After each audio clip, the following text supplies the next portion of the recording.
আমি অত্যন্ত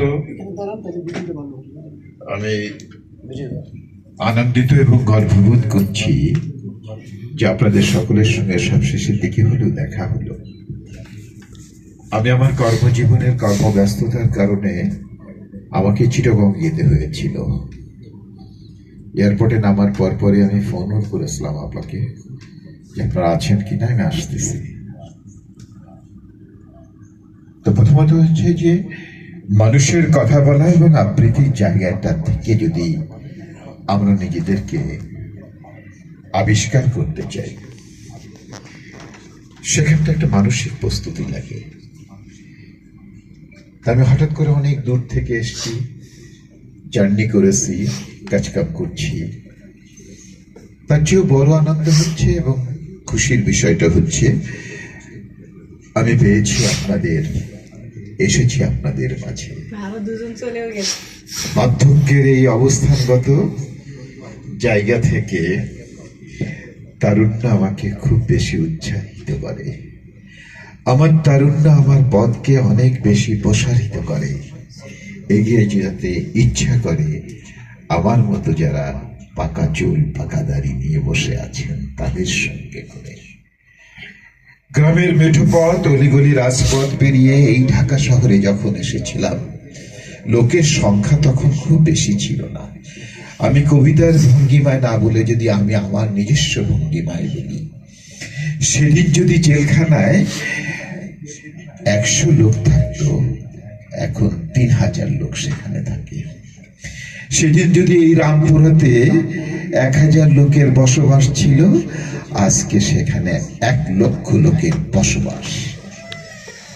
রাষ্ট্রীয় অবস্থানের, রাজনীতির বাইরে আমরা কেউ নেই। সাংস্কৃতিক জগৎটা কেমন যেন থমকে দাঁড়িয়েছে। সেই থমকে দাঁড়ানোর ভিতর থেকে আমাদের ছোট বোন, একদম না বললেই হয় না, তিনি যেভাবে আমাদেরকে নিয়ে আবার নতুন উচ্ছ্বাসে উচ্ছ্বাসিত হয়ে কবি সাহিত্যিকদের সমাবেশ ঘটিয়েছেন, এটা আমাদেরকে সাধুবাদই শুধু জানানোর দরকার না, তাকে উৎসাহিত করে আগামী দিনের নতুন প্রজন্মের কাছে আমাদের কিছু বার্তা দিয়ে যাওয়া দরকার। আমরা হারিয়ে যাব, আমরা থাকবো না।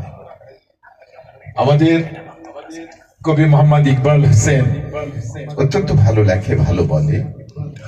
আরেকজন কবি ভাই শাহিজুল ভাই, এবং দেখেন কি চমৎকার একটা মেয়ের ছবি দিয়ে প্রেম যেন আসে বারে বারে।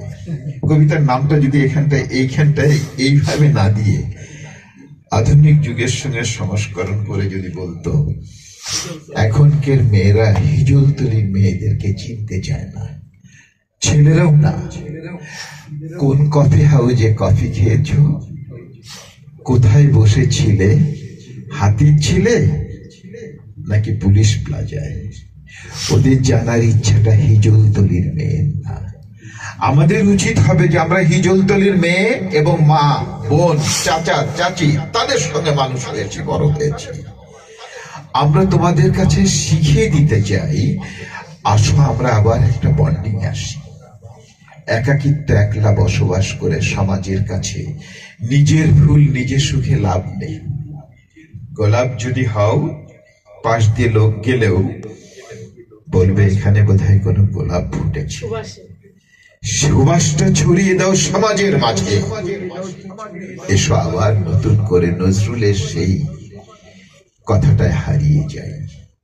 আমি যদি আরব হতাম মদিনার ওই পথ, সেই না পথে হেঁটে যেতেন নবী হাজরাত।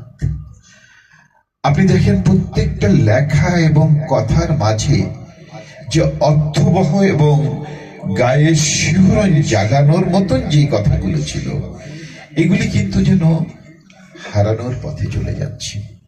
আমরা যেন সেগুলি হারিয়ে না ফেলি।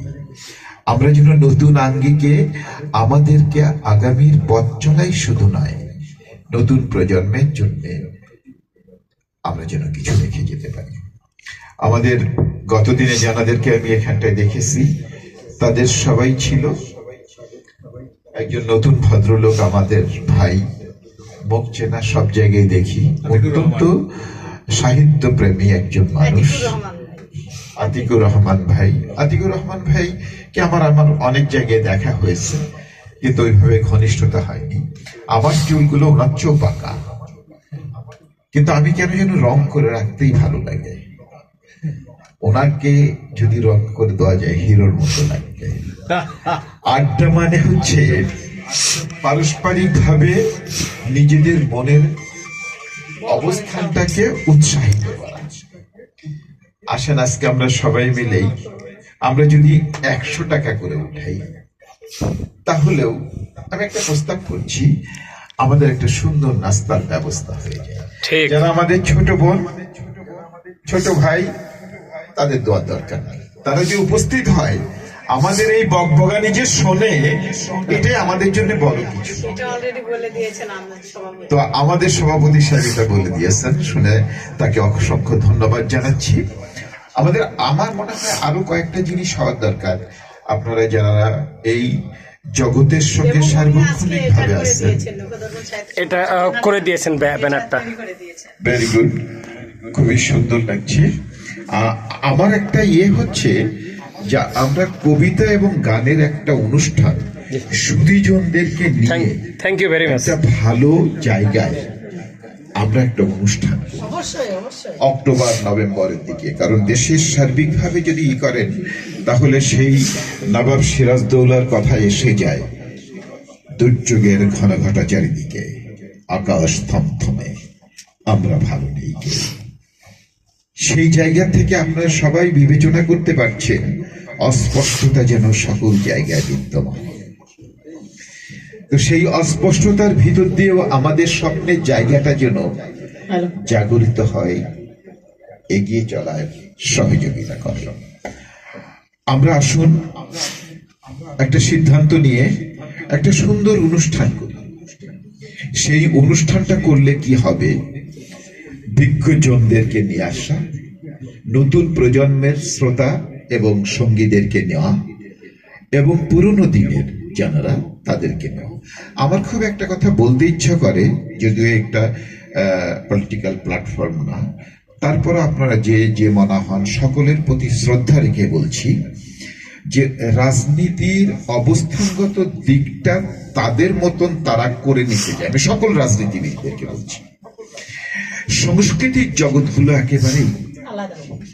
একেবারেই প্রশ্নবিদ্ধ হয়ে যাচ্ছে। যেমন আমাদের চলচ্চিত্রে যারা ছিল তারা সব দলে চলে গেল, শিল্পী যারা ছিল তারা সব দলে চলে গেল, কিন্তু এই শিল্পী সাহিত্যিক যারা, এরা অত্যন্ত শ্রদ্ধার পাত্র। তারা সকলে, তাদের কাছে আমরা অনেক কিছু শিখবো, অনেক কিছু জানবো। এই বার্তাটা 26 রেগুলেশন পরবর্তী পর্যায়ে আস্তে আস্তে মানুষের কাছে দেওয়া বড় প্রয়োজন।